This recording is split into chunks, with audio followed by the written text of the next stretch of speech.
का सबसे बड़ा रहस्यमयी संसार, जहां आज भी सुनाई देती है श्री कृष्ण की आहट। यहाँ आज भी राधा के साथ आते हैं श्याम। हर रात यहाँ होती है श्री कृष्ण की अनुपम लीला। हर रात सजता है श्री कृष्ण का अनुपम दरबार। लेकिन यहाँ रात होते ही उड़ जाते हैं परिंदे। चप्पे चप्पे पर छा जाती है रहस्यमयी खामोशी। श्री कृष्ण से पहले कुदरत भी मूंद लेती है आंखें। जहां इंसान का रात में आंख खोलना मना है। जी हाँ, ये भगवान श्री कृष्ण का अद्भुत संसार है। ये भगवान श्री कृष्ण की वो लीला है जिसे आज तक किसी ने नहीं देखी है। वृंदावन के निधिवन में चारों तरफ केवल रहस्य बिखरा पड़ा है। मान्यता है यहाँ रात में आज भी भगवान श्री कृष्ण गोपियों संग रास रचाते हैं। जब भगवान श्री कृष्ण यहाँ होते हैं तो कुदरत का जर्रा जर्रा खामोश हो जाता है। उस वक्त परिंदे भी दूसरी ओर अपना रुख कर लेते हैं। गोपियों के साथ रास के वक्त निधिवन के मंदिर को शाम की आरती के बाद बंद कर दिया जाता है। भगवान श्री कृष्ण जब यहाँ होते हैं उस वक्त यहाँ कोई नहीं होता।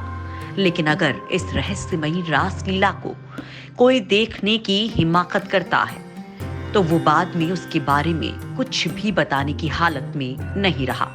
ये सवाल अब सिर्फ सवाल ही है कि निधिवन की रासलीला को देखने की कोशिश अब तक नाकाम ही क्यों रही। मुरलीधर की इस लीला का रहस्य अभी भी निधिवन में सिर्फ रहस्य ही है। चलिए हम आपको निधिवन की पवित्र स्थली लिए चलते हैं, जहां भक्ति रहस्य की चादर में लिपटी है, जहां कण कण में बसते हैं भगवान श्री कृष्ण। वृंदावन का निधिवन भक्ति और श्रद्धा में डूबे हुए ये शब्द वृंदावन की कृष्ण भक्ति परंपरा का एक अटूट हिस्सा है। निधिवन न केवल आम लोगों के लिए बल्कि वैज्ञानिकों के लिए भी कौतूहल का विषय बना रहा। पूरे दिन निधिवन का मंदिर श्रद्धालुओं से सराबोर रहता है। यहाँ आया हर भक्त निधिवन की पावन मिट्टी को माथे से लगाता है, जहां पर रोज भगवान के पैर पड़ते हैं। ना सिर्फ इंसान बल्कि हजारों सालों से यहाँ हजारों बंदर भी अटखेलियां करते आ रहे हैं। वहीं यहाँ गूंजता रहता है वो मधुर संगीत जो पैदा होता है निधिवन की झाड़ियों में, अपना आशियाना बनाए परिंदों से।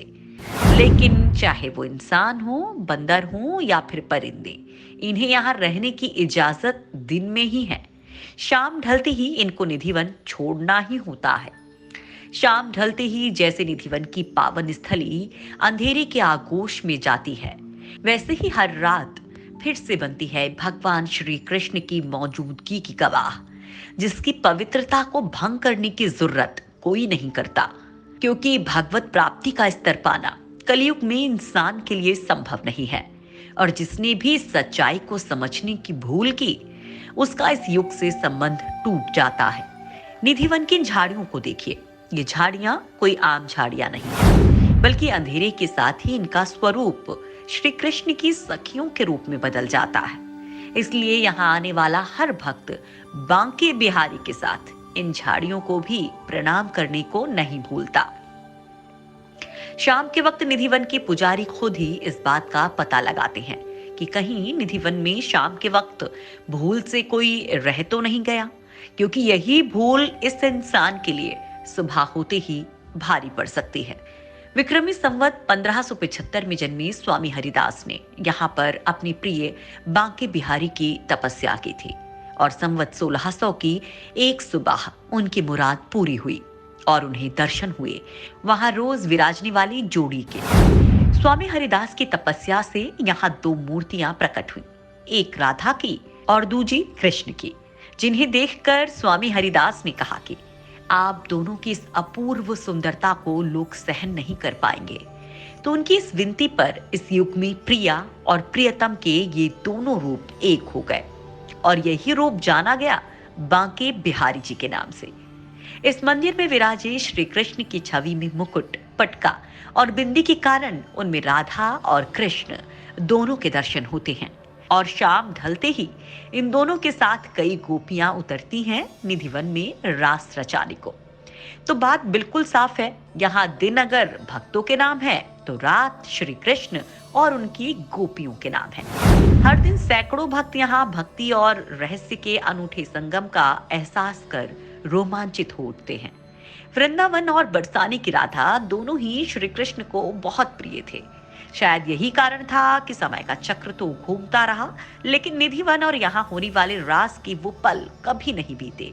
वो आज भी जिंदा हैं, अपनी कृष्ण और कृष्ण की प्रिय गोपियों के साथ।